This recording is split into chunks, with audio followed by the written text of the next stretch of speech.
Welcome, one and all, to the first episode of MyRPG podcast.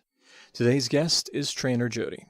Jodie is a DM for the Zelda universe show Realms of the Wild, as well as his own shows, Kingdom of the Kael Isles, and various parody and charity live streams. I've known Jodie for quite a long time, and in today's episode we get to talk about the phenomenon that is Critical Role.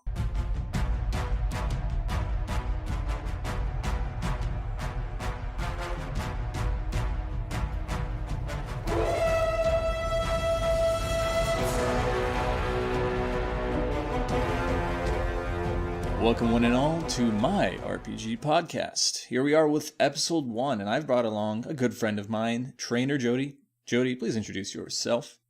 Hello, my name is TrainerJodie. I do various things on the internet. Probably the thing I do most often is I run RPGs. I run D&D. I run an open legend game for Zelda Universe, and I do parody games. I've organized charity events. So RPGs are a really huge influence in my life. That's fantastic. All right, so the first episode has a little bit of a premise here. We're going to talk about kind of the mammoth that is all RPG online shows, that is Critical Role. But kind of before we begin there, I'd like to do a little bit of a kind of background into my guest and then a little primer in. So Jodie, first off, when did you start playing RPGs? Depending on your definition, I've been playing, I was a huge video gamer when I was a kid. And the first games that I really got into were RPGs across the board. Final Fantasy, Secret of Mana, Chrono Trigger, all that stuff. That's what I grew up on. And one of the first RPGs that I ever played was a game called Dark Sun Shattered Lands, which is a computer game version of a D&D campaign setting set in 2nd edition D&D. And I still have the game, and it's phenomenal. It's amazing. So that's when I actually started. Was like when I was like 3 or 4 is when I started playing RPGs in general. And then as far as like tabletop, I've been doing it for, I want to say 5-ish years, maybe 6 now. That's fantastic. That's actually funny because you're kind of around the time I started my first sessions was around the time you actually started playing, and we'll actually mention that now. I started my first ever game over the internet, over I believe it was Skype at the time, because of TrainerJodie. So this guy kind of brought me into the world of RPGs and D&D. I started playing D&D in tabletop. My first tabletop RPG was D&D 4th edition. The reason I started playing it was Acquisitions Incorporated. I found that, and I thought it was the most amazing, funniest thing in the world. And so the entire reason I started DMing and stuff like that was so I could run a joke campaign that I started writing before I actually knew how to DM and everything. Like, I started coming up with ideas. And that very first game I believe was the one with you, Don. And then I started a second parody campaign called the D&D High that went for 2. So yeah, I actually got started so that I could pretend to be Acquisitions Incorporated, because I knew I would never actually get invited to play with them. So Hey, a man can still dream. Yeah. Dream, but that's fantastic. Like I mean, I didn't. Maybe I forgot, but this is actually surprising for me because I didn't realize that was like your first game, that one that you ran. That's amazing, actually. It was the first streamed game I had. I had run. The first game I ever ran was actually the Dragon Age RPG, because it was free. They had a starter set, and I had a board gaming group that went, "Hey guys, do you guys want to maybe try playing an RPG?" So that was the first one I started with. and that was in like January, and I think my first parody game was in April. So I had been DMing for a total of like 4 months by the time I ran my first parody game. So Wow, that's awesome. So now, kind of moving into what our subject is, you can't talk about RPGs in the 21st century without at least having some sort of nod to the fact that now kind of Twitch live streaming RPGs has become a big hit. And you can't talk about Twitch or live streaming RPGs without talking about kind of maybe not the first, but definitely the biggest, that is Critical Role. So you and I can kind of prime people into what exactly is Critical Role. You want to start with that, Jodie? Sure. Critical Role is where a bunch of nerdy ass voice actors get together and play Dungeons and Dragons, and let us watch them play it on Twitch. And it's currently the most popular regular RPG show on Twitch. They actually hit. They were getting like 30,000 concurrent viewers regularly. Their new season just started up. They hit like 92 or 93,000 concurrent viewers for their new season. Like they are phenomenon. And it's getting to the point where you really can't throw a rock without hitting a critter somewhere. So well, that's actually one of the funniest things, because one of my, not the inspiration to play D&D, because I was playing D&D before Critical Role began, but kind of one of the straws that broke the camel's back, as they say, is watching Critical Role, watching Matt Mercer and company play, and eventually being a player and being like, you know what, I'll try this D&D thing. And my kind of connection, my story to it all is, it was my first ever San Diego Comic-Con. I took a big chance by going cross country I'm from the Southeast in Atlanta, so going cross country to San Diego without any idea of who the people were I was going to meet with. They're all people I met over the internet. We're all great friends now, but still, like, I was taking a chance, running into these people to stay with them and to experience San Diego Comic-Con. And one of the things I really wanted to do was check out the Critical Role like offsite thing that they had. Geek and Sundry had an offsite thing, so I had the opportunity to meet and chat a little bit with the majority of the cast. Some I chatted, some I just kind of met. Hi, thank you, you're awesome, you inspire me, all that type of stuff. And lo and behold, like the day of, after doing that, I go kind of back to where we were staying. I kind of wanted to mellow out and chill out, and one of our friends, Adam, was like, so what'd you do all day? And I explained to him, what RPGs and Critical Role is, and he goes, really, I never played D&D, what's it like? And I'm like, I can't explain it to you, and I can't have you watch a 3-hour episode. So I happen to have my dice on me, because I'm now one of these people who in his bag is always his dice and his player's handbook and his DM screen. So I was like, sure, here, take these dice and then roll, and I'll explain some things. And then lo and behold, as things start happening, Elias, my good friend and our mutual friend, came back from his activities and was like, oh, you guys are playing D&D? I have on my laptop Jodie's game, one of my characters. I can join you guys. So he jumps in, and then Kristen and another person jump in a couple hours later, and then next thing you know, it's been 3-4 hours, and like wine and drinks have been had, and like I'm using the bottles and like cup holsters, coasters, sorry, as like map, and I'm like, all right, now, mind you, I have any materials. I don't have the internet with me. We only have one set of dice. So everybody's passing around the dice when they roll, and I'm just completely improvising, making it up. But I fell in love with DMing because of watching Matt Mercer and being like, damn, I can do that.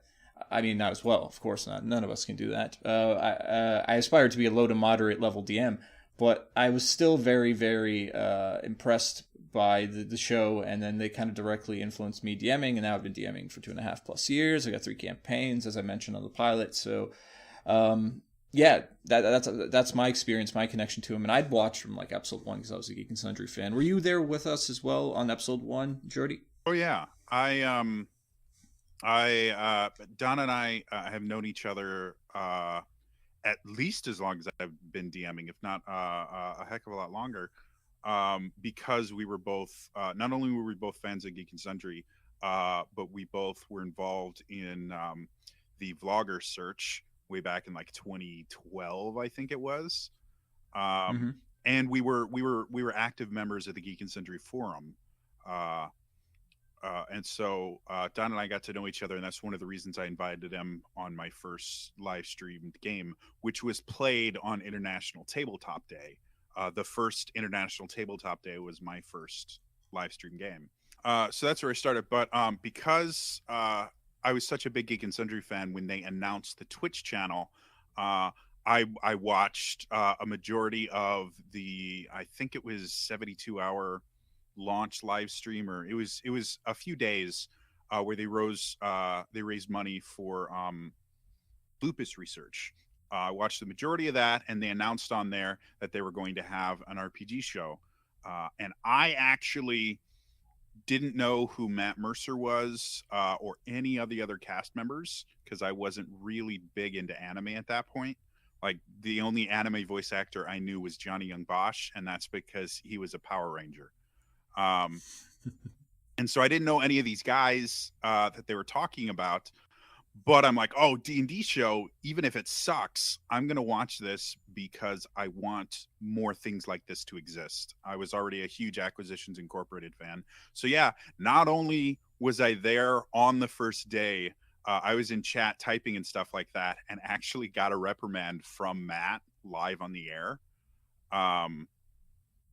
Because he was doing something, and there was like a rules question or something like that somebody made, and so I instantly, being due to the fact that I already had a really good working knowledge of 5th edition, and Matt had mentioned that he was not as good at 5th edition, I immediately typed in the chat, oh, this is how it works in 5th edition. I can't even remember what it was, but it was something small. And shortly after I typed that, Matt stopped the game and went, okay, those of you in chat, remember, this isn't going to, we're not going to be playing this like your game at home. We're going to do a couple things a little bit differently. While I sincerely doubt that was directed only at me, because I was not the only person saying it, I do know for a fact that Matt Mercer remembers seeing my name, because I've had interactions with him since, and he's mentioned that, yeah, no, you were there in the first episode, which is a really humbling thing to have someone that you admire go, oh yeah, I remember seeing just your username show up in chats. Not even your face or like an interesting encounter or something like that. No, I remember your username in chat. Yeah, you have a fantastic kind of history, a tie back to the show. And kind of after the show began, very quickly, I think we all noticed that it started to pick up traction. I don't remember exactly what the view numbers were for the first few episodes. I know it was in the single-digit thousands, maybe 2,000 to 4,000. Mm-hmm. But seeing week after week that number go higher and higher and higher, and then hearing all these stories about people being like, oh, hey, you know, I just started because of the show, and I just started because of the show. And kind of the next thing I wanted to turn this into is, let's talk about the impact of the show, because what started simply as one show on a channel with many shows about all sorts of geeky and nerdy things quickly became kind of the flagship for the Geek and Sundry channel, and then very soon thereafter became kind of the flagship for D&D in general. And Jodie, I want to ask you, because you and I both go to conventions, a lot of conventions now, what do you think the ratio is now of people who started because of Critical Role, or at least were inspired to get back into it because of Critical Role? Because for me, it seems like 75 to 80% of people I talk to know of and or came into because of Critical Role, or came back into D&D or RPGs because of Critical Role. What about you? I have a bit of a unique perspective, simply because I live in Wisconsin, which is where D&D started. Gary Gygax, the guy who created D&D, was actually lived in Lake Geneva, which is in southern Wisconsin, just barely on this side of the border of Illinois. And so Dungeons and Dragons started here. We have a lot of D&D conventions. When the Adventure League was at its peak, when it had like regional coordinators and local coordinators and stuff like that, one of the admins actually lives here in Wisconsin, and has like 4 or 5 conventions that he helps run.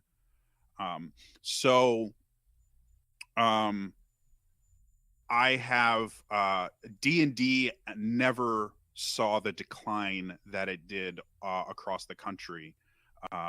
Like Wisconsin, it's been kind of strong just because this is where it all started. And one of the regular brags that I would hear at conventions and stuff like that with some of the older players as well, I played with Gygax.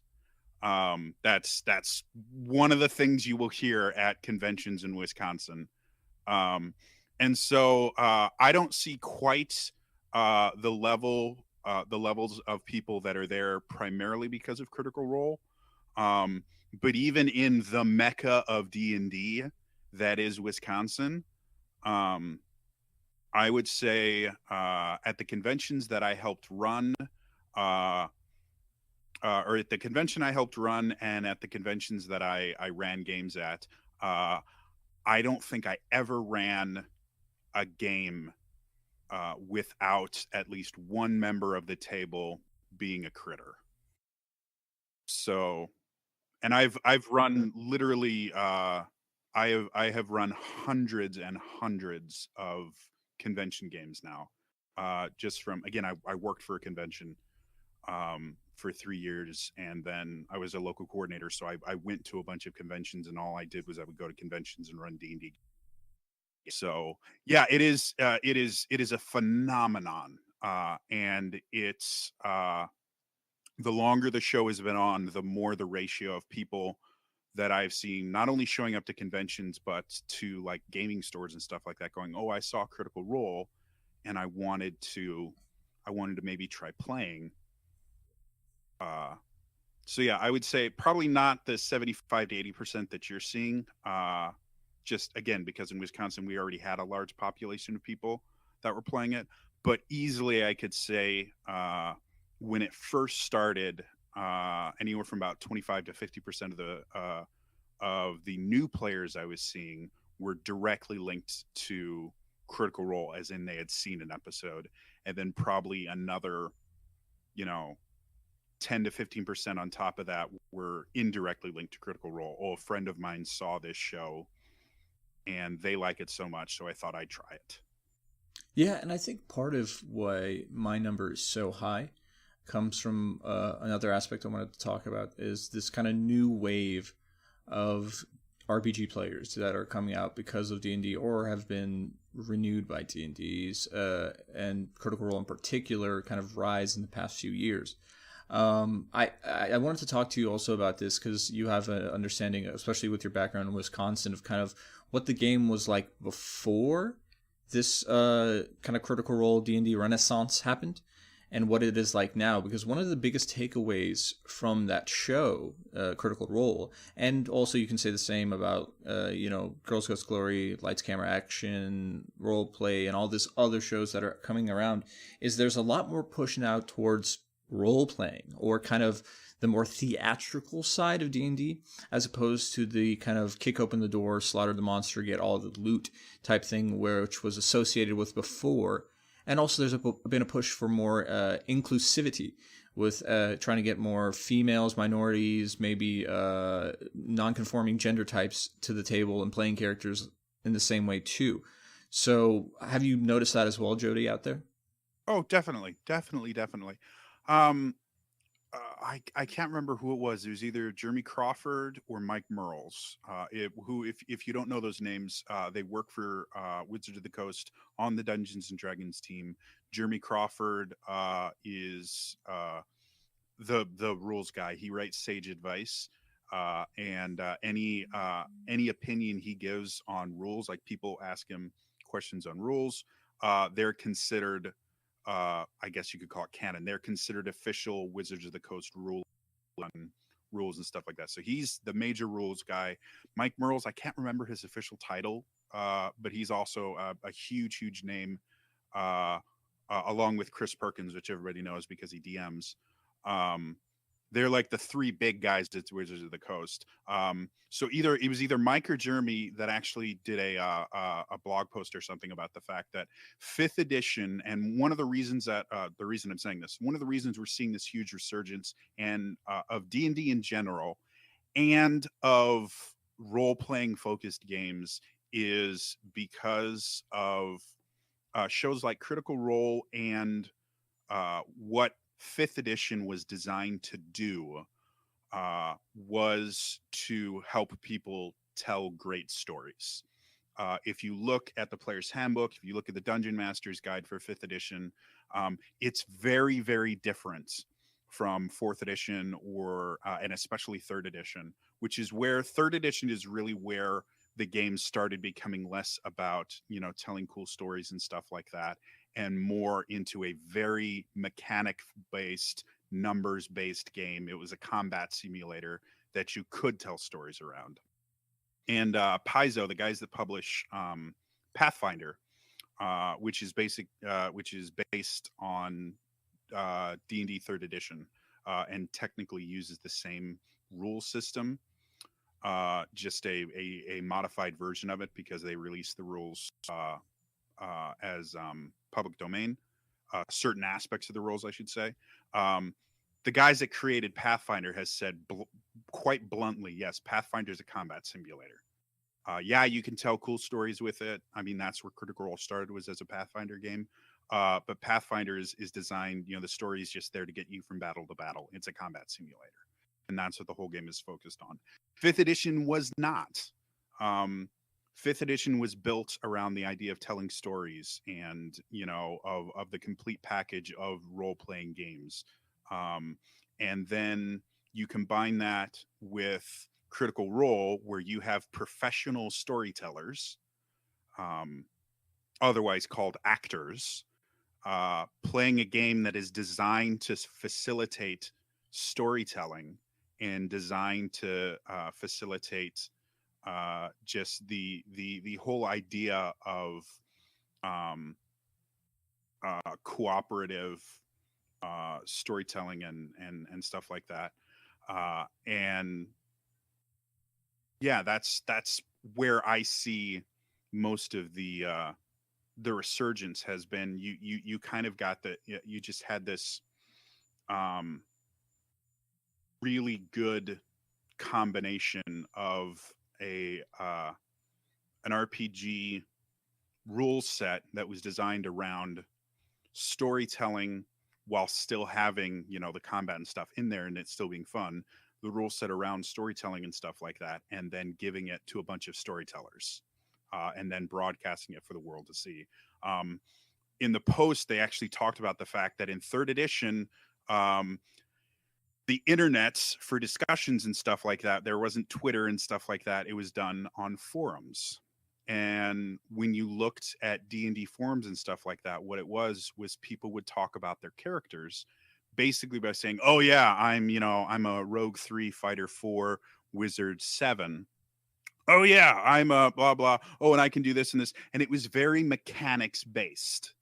That's how you talked about D&D on the internet back in 3rd edition and even 4th edition as well. When 5th edition came out, the discussion changed. People stopped talking about, oh yeah, I'm a 7th level fighter, you know, Battlemaster fighter, you know, all this stuff. And they started talking about, oh yeah, I'm a human fighter whose background as a soldier helped him to do this. And they would tell the stories of their characters instead of the mechanics of the characters.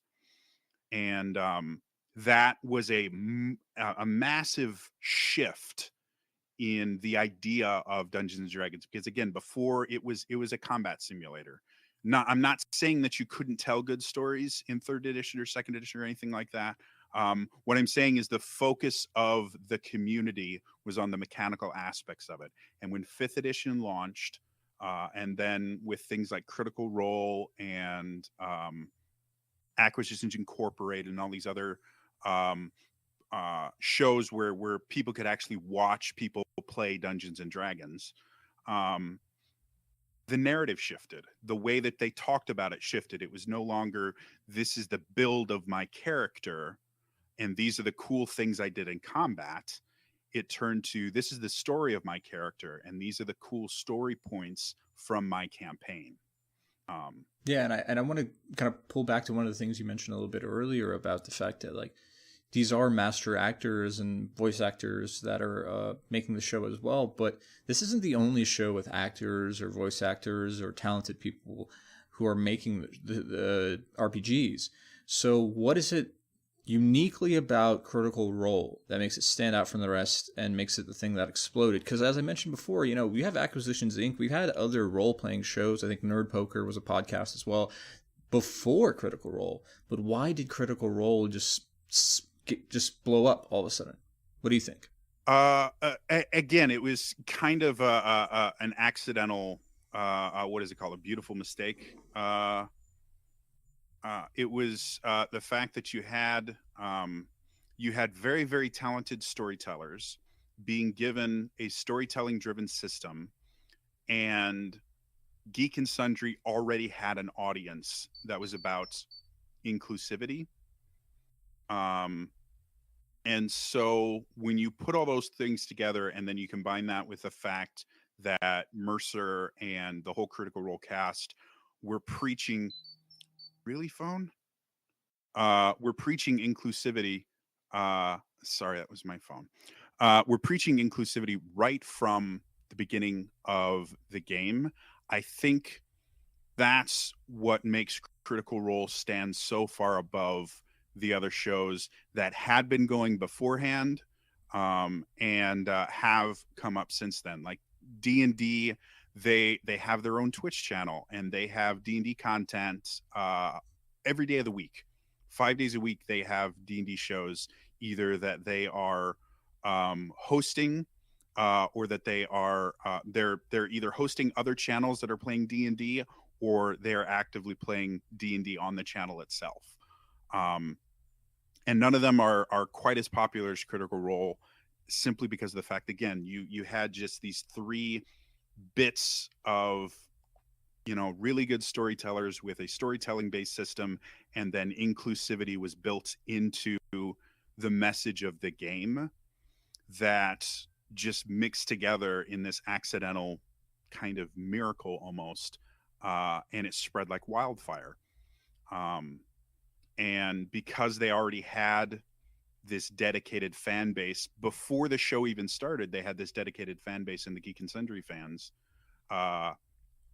They were able to generate a massive audience, because the Geek and Sundry fan base was about inclusivity and was about inviting people to join their world, whereas the other fan bases were fans of, you know, Saving Throw, or I'm trying to think of some of the other ones. You've got Role Play, you've got Saving Throw, you've got I think Yogscast does one called Role Play, and I think they're all kind of getting mixed and confused in my mind. There's just, there are so many RPGs now. I think probably was like Steph Woodburn, who I heard this joke from. They're like, "Oh, it's an RPG show," you know, like the New Day boy bands. Like everybody's got one. Everyone's got one. Well, and they'd existed for a while. Like since Twitch really started, like people were playing D&D on Twitch. I know Dodger. I guess she's not Dodger Lee anymore.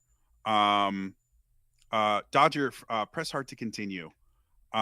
She's been a guest on Tabletop a couple of times. She was a player in a Shadowrun game for years before Critical Role started. She had done some other D&D based stuff with Adam Coble, who's the DM for the official DM for Roll20, a position that I applied for and was not given for some bizarre reason. I did not know this. Holy crap! Yeah, that's awesome. There's a whole story behind that I'm not going to get into right now, but yeah, Adam Coble, I believe that's his name. If I'm mispronouncing it, forgive me. He's the official DM for Roll20. He runs their official games on their Twitch channel and stuff like that. And so I mean, the games that existed for a long time on Twitch and stuff like that. Again, it was just that combination of storytellers plus professional storytellers plus good system plus inclusive community that turned it into what it is today. Like if you were missing any one of those three things, Critical Role would not, to be blunt, I'm going to say Critical Role would not exist. it would have floundered. Geek and Sundry would have canceled it, or the cast themselves would have decided just this isn't for us, because it never would have gone anywhere if you were missing any one of those three pieces. So I think that's the biggest reason why Critical Role is now at the top of the mountain. And this is not to say, not to discredit the massive amount of work that Geek and Sundry has done, or that Matt and the cast has done, and everything like that. But as with the entertainment industry in general, a huge aspect of whether or not you make it is based on things that you have no control over. And I think that kind of happened with Critical Role, is they captured lightning in a bottle, purely on accident. And I don't think Felicia knew when she first talked to Ashley Johnson about it. I don't think Matt or any of the cast knew that this is what was going to happen. I don't think anybody at Geek and Sundry or Legendary or anyone connected with the show thought that it would turn into what it is, or could have planned for it even. Like, it is gone so far beyond what the initial thought of it was. And again, some of that is due to incredible hard work at everything. You can't discredit the amount of work that they put into it. But some of it was just, they got everything right. And they happened to launch it at a very, very good time and had a fan base that was rabid with the idea of getting more people into their community. Speaking of getting more people into the community and large fan bases, another thing that's kind of come of the past few years with kind of geek and nerdy things becoming chic, and now D&D exploding again, is the celebrities that have started coming out and kind of letting their D&D RPG flags fly, or who've always been there and now have just gotten credit. Because we mentioned D&D, we know there was, Vin Diesel, which was a very, very popular multi-million view video, because Vin's apparently been a large proponent of D&D, and he's been a player for a very, very long time, and he got to play with Critical Role. We have people like Stephen Colbert and Anderson Cooper talking about it on national television, and then on top of that, you have like more and more kind of fantasy content that's coming out, like Blight recently on Netflix, which has like a very Tolkien meets, Training Day. It's got that high fantasy base into it as well. What do you feel, Jodie, now? This is just more of a general comment about being able to come out and seeing all these people start claiming, hey, I'm a big geek nerd. I'm into RPGs. I've been into this stuff like this and that. How does that make you feel? I'm conflicted. I love the idea that, what used to get me beat up in high school can now get me paying jobs. That's a really cool thing. But I think, I don't want to say there's really like a negative aspect to like celebrities and stuff like that coming out and saying, oh yeah, I've been playing, D&D. Like, I believe is Mila Kunis mentioned that, I may be misremembering this, but I believe Mila Kunis came out and said, yeah, I play D&D on some talk show. And then obviously Vin Diesel has talked about it, and a bunch of other big name actors have started talking, yeah, I play D&D, and have since I was a kid. I think the perception around geek culture and stuff like that started off as kind of like around the time that Big Bang Theory launched and became really popular. The idea of, geeky things being acceptable started just kind of going all over the country. And now it's become a marketing tool. If you can target the geeks, geeks already, like, again, geeks and nerds, we already are the people that used to spend, hundreds of dollars on, collectible figurines and stuff like that. And we were already hyper focused. We were already a hyper focused fandom, no matter what whether it was anime or video games or whatever. We were already a hyper focused fandom that had disposable income, and so marketing companies realized that they could capitalize on this, and now it's become kind of in the same way that uh, called it's an acting style. Um, Character acting? Yeah, method acting. There we go. Method. Okay, yes. Method acting is an American acting style that now is a marketing tool used to get award nominations. Um, the method itself is not my preferred style of acting. I am a I can be considered a classically trained actor. I went to school for it. Um, I learned the method as well as a bunch of other styles of acting, and method acting has become this uh, incredibly big deal in Hollywood.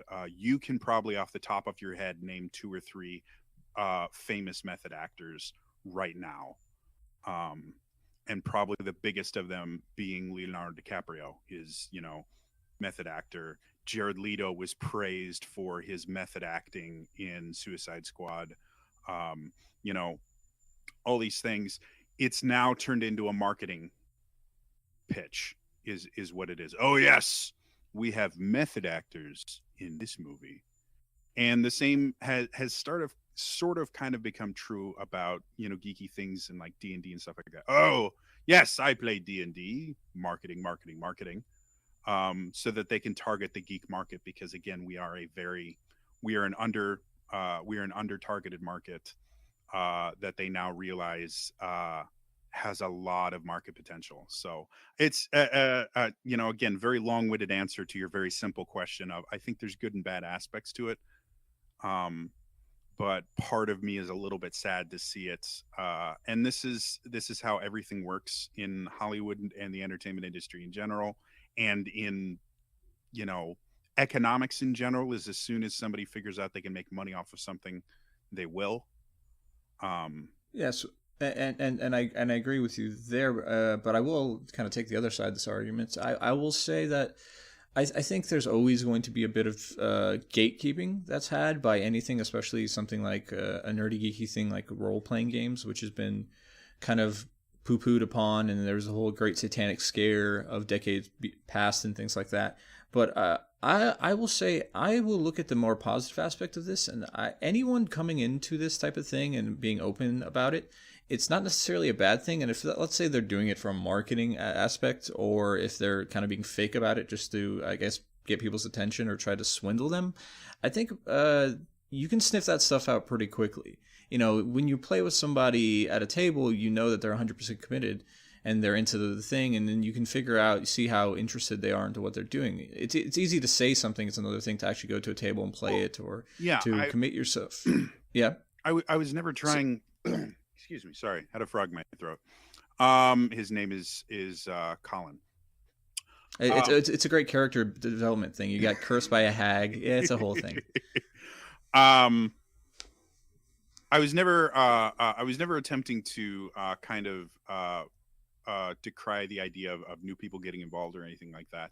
It was more the idea that celebrities themselves are using D&D as a marketing tool. Your regular everyday person that's going to show up at conventions and stuff like that, they're not, because they can't. They the fact that they play D&D is not going to factor into anything. So the people that are actually playing D&D and can actually come out publicly and say it because of these celebrities and stuff like that, that is fantastic and amazing and wonderful. Like I said, my one caveat is the fact that a lot of these Hollywood people that are coming out as D&D players are doing it as a form of marketing to target a new audience. Or at least that's my personal opinion. Do I think like 100% of the people in Hollywood that are coming out now are doing it simply, to get more fans? No. People like Stephen Colbert and Vin Diesel, I think, again, they've been playing for forever. I think they're just happy that they can talk about it openly without having to worry about hurting their brand image. Um, but I, you have to bring up the fact that it is something that can open you up to a new market. If you're in the entertainment industry or anywhere and you say, hey, I play Dungeons and Dragons, or I do this nerdy thing, you have just opened up a brand new market, simply by association. I also believe that could probably turn people on. I don't know if it's as big of a marketing thing as you say, but that's something we just agree to disagree with. Agree to disagree, my friend. But so away from the celebrity thing now, just from now going smaller to our interpersonal things, what have we taken from Critical Role, from this campaign, Matt Mercer and their stuff, and what have we contributed to it as well? Because the Critters, the name for the people who follow Critical Role, Critters, are a fantastically talented and very inspired community who are all either starting their own games or creating art, or taking. Matt Mercer released a companion guide to one of his continents, Taldore. So they're now taking his stuff and then playing in that world as well. So personally, between you and I, what have we taken from Mr. Mercer and company? I think I think the biggest effect that Critical Role has been the idea that your gaming table can be a surrogate family, which is a really the word I want to use is intoxicating, which isn't the exact right word, but it kind of fits. It's a really interesting thing, because we watch Critical Role and we see that these people are not just actors doing something. These people are that is their closest group of friends, hands down. And you can see it in the way that they interact, and you can see it in the way that they interact on camera and off camera, and all these things like that. They are family.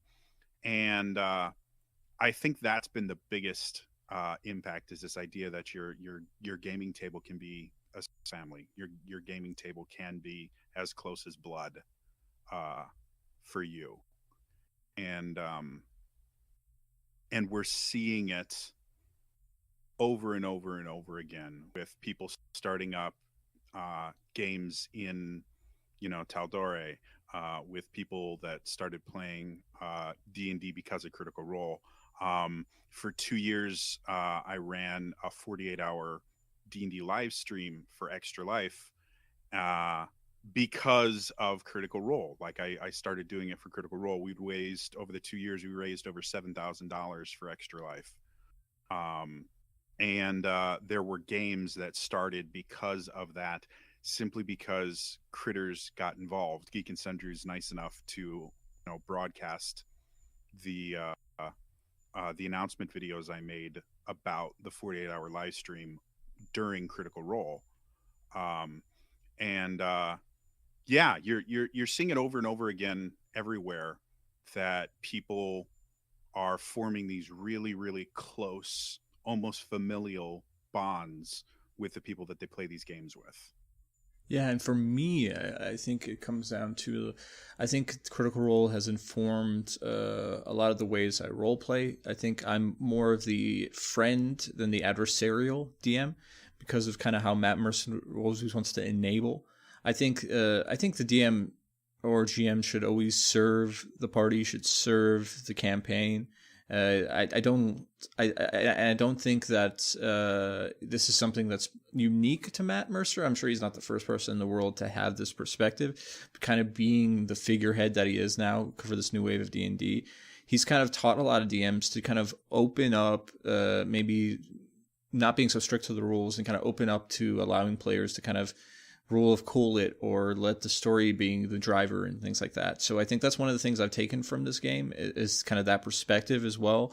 I've also been really, really excited to see the sort of diversity that they have. It's not, it was when it started. There was, I think, Ryan Acaba, who I think was like Puerto Rican background. You had 3 girls on there. You had Laura, you had Marisha, and you had Ashley. So that in and of itself was a kind of change up from the stereotypical view of what Dungeons and Dragons and role-playing games were like. So I was so happy to see that. And that's something I actually pushed for in a lot of my games. I'm blessed to have had a Sunday game with 3 girls and 1 guy.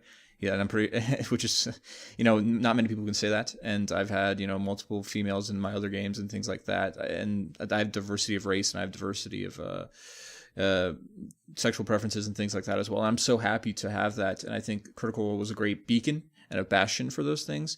And I think one of the small things, but I think it's big when you talk about the grand scheme of RPGs. I think for the rest of known humanity, as long as we keep playing RPGs, I think the phrase, how do you want to do this, is going to become a staple of running games. Well, and the phrase, how do you want to do this, really encapsulates exactly what you just said.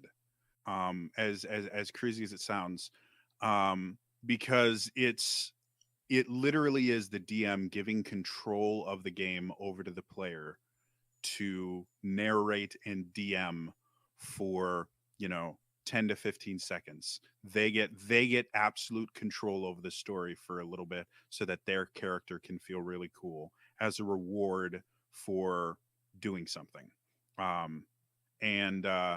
Yeah, it's become a rallying cry for the critters themselves. People that don't watch Critical Role are hearing, how do you want to do this, just because so many other people have adopted it, because it is such a useful tool for building that trust between the GM and the player, which is intrinsic to a good role-playing experience. Players should trust you, you should trust your players, and there should be a give and take relationship. I'm not saying that's how all games work.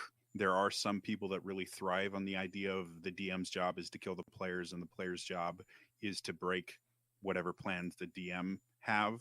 But I think those are a very small minority in the role-playing community in general, and have been since Gygax first made chainmail back in the 70s. Yeah, I really do think that that's what I guess I strongly agree with you with the idea of Critical Role giving people the idea of story over mechanics and player empowerment and stuff like that. And I think it really is encapsulated in the phrase, how do you want to do this? Yeah, and this is kind of the end here, but I kind of wanted to bring it up. We've talked about a lot about kind of the bigger effect of Critical Role and what it's done and the things it's been through. Now we're going to get into the minutia here. They finished, as of this recording, they finished the first campaign. All of it's available for you to listen in podcast form as well as video form on the internet. They've just started a brand new campaign. We're recording this right after episode 1, so we're trying to be spoiler free to campaign 1, campaign 2, episode 1. Just some general ideas. What do you like? What are you excited about? What characters are interesting to you? And just give me some of that stuff before we end our podcast here. What are you thinking, Jodie? What are you liking so far? About the new campaign? Yep. Without getting into specifics, because I believe, to be blunt, the best thing about the new campaign is that it's live. That it's happening now, and we've been waiting for it for 3 months. And the best introduction to it is to watch the first episode. Like, the first episode was so well done, as far as you could use it as a masterclass into how to start a campaign, how to introduce characters, how to give them a motivation to actually work together, despite the fact that in universe the characters don't know each other, or not all of them will know each other. It was brilliantly done. Again, without going into specifics, the way that the characters were very gradually introduced and then were given a reason to work together that didn't feel forced. I mean, the classic trope is, well, you're all in a tavern and you're here because somebody posted a message looking for adventurers. Um, that started so many D&D games, and technically, the first episode started in a tavern. Yeah, I thought that was a very tongue-in-cheek thing of Mercer to do, because he's very. I've seen him talk about his DM tips and tricks and talks about like trying to break that starting in the tavern thing, but here he does acknowledging the trope itself, acknowledging the history of D&D itself on his first official campaign session of this new campaign is by even going like, here's the tavern, there's the notice board, here's all those tropes you come to expect and see. As it's a clever nod. I like it from a storytelling standpoint. And again, as much as he does, give that little nod, that little Easter egg, he takes it in such a different direction, and he so masterfully weaves in real character motivations and story points, as opposed to just kind of shoehorning the group together. Wow, that could be completely misconstrued. And waiting for the story to eventually happen. This campaign has started off with a very compelling narrative, by design. Like I don't think anyone could argue that Mercer did not intentionally put the nod into, we're starting in a tavern, there's the adventuring board, stuff like that. Like, he intentionally put those in, and then intentionally moved away from them and put a very creative twist on how we got the party together. And I think that is it's a hallmark of Matt Mercer, I think. From the little bit of interaction I've had with him, and just the myriad of examples of him running games and stuff like that, that fits into his DMing style perfectly. Like, he is very much the person that will take a trope and then just kind of twist it, or start it as started at a base point and then create off of it something very, very unique. And yeah, the new campaign is a perfect example of that. And all the new characters, again, are really, really good examples of creative ways to build staples, because they do have some very, very staple characters in there. And again, I'm not going to get into specifics, but they have some very traditional D&D characters. One in particular that is so unique and so different from kind of the established version of that character class, while still keeping within the class itself. And I love that about the new campaign. I really think we're going to see over and over and over again them having nods and references to classic D&D and stuff like that, because again, Matt has been playing since he was a kid, way back in, I think he started in first edition. Yeah, I mean, you're going to see these nods, but you're going to watch these nods turn into really unique character choices and very, very unique interpretations of them, purposefully. Like, these as actors in general, we are starved creatively. That's why we become actors. We are, we live off creativity, and we're always looking for new interpretations and new things that will fill our creative appetite. And so, yeah, I can definitely see the new campaign really being a great example of phenomenal storytelling, interesting ways to look at things that you've never looked at them that way before. Yeah, and for me, I'd have to say the things that excite me the most about this new campaign are just the unknown. Coming into the first campaign, you had this feeling of definitely like, yes, there's things I don't understand, but you also feel a little bit left out because there was this whole 2 years that they played beforehand that you didn't know about that they were playing off of. There was this whole character introductions, which gave you all this backstory. Like, you just were so front loaded with, like, here's everything you need to know before this begins, that, you know, once they launch into Craghammer, which is episode 1 of campaign 1, you feel already a little bit lost, like you just came into a story in the middle of a story. Whereas now we're on a complete new continent, and we have a new party that is just getting to know each other the same way we're getting to know them.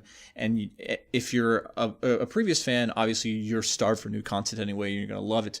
But if you're just wanting to get into Critical Role, hell, I will make the debate. I'll make the stand that you should probably start with campaign 2, see if you like it, and then if it's something you like, then maybe tell the person, well, you can go back and watch campaign 1 now if you want really a bunch of content and very meaty stories and emotions and things like that. I would even go farther as to say, if you are interested in D&D, start with campaign 2, episode 1, because again, it's a beautiful masterclass of this is what a beginning campaign can be. And I know there will be people that'll be like, well, no, you know, don't set your expectations for your campaigns to be Critical Role, because they're not going to be. I disagree with that statement entirely. I think as much as, yes, they are professional storytellers, and because of that, they have a leg up on just your average everyday person. I think if you want a Critical Role kind of campaign, especially one that feels kind of like campaign 2, you can. And if you want to see D&D at its best, start with campaign 2, because it really is a phenomenal introduction to D&D. It's a phenomenal introduction to role playing in general. And it's a phenomenal introduction to storytelling and creative, collaborative storytelling. Yep. And I guess we'll just finish it off with any last words you want to say, Jodie, any things you want to pimp out and promote, because I know you're a very busy man on the internet, especially in the world of RPGs. So why don't you tell everyone listening to how they can get into contact with you or watch some of the stuff you create? If you ever have questions, comments, concerns, or anything like that, Twitter is the absolute best place to find me. I'm at TrainerJodie there. I'm TrainerJodie everywhere, but Twitter, my DMs are open. So if you ever have a question that you want answered, I am more than happy to wax poetic about D&D for hours upon hours, as Don will tell you.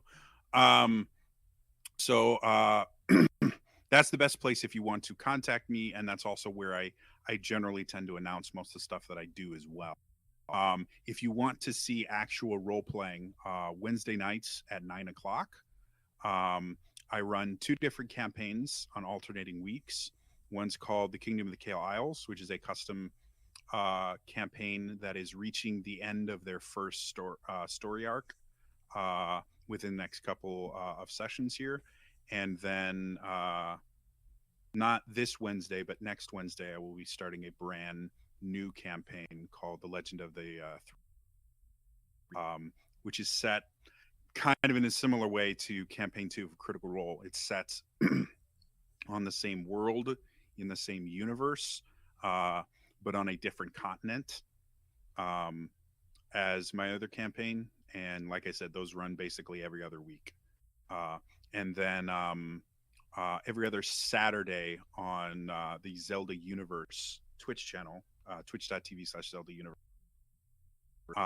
You can see me run an open legend game set in the world of, in a customized version of the world of Breath of the Wild, with a phenomenal cast, including Don was our first guest star on the show, and he did a great job. So yeah, those are where you can find me. Twitch.tv/TrainerJodie is my personal channel. And again, Wednesday nights are my D&D nights. And then every other Saturday on Zelda Universe, TV/Zelda Universe. And then again, Twitter. Yeah, and you should definitely check out the Zelda RPG show that he's running over there at Zelda Universe. I think it's really fantastic, and it's a different system actually than D&D. It's Open Legend, which is really, really cool as well. And for anybody, obviously, who's listening who wants to contact me, my Twitter is @classy_Don. Give me a shout, any questions or concerns over there. And thank you very much for listening to my RPG podcast, and I'll see you at the table.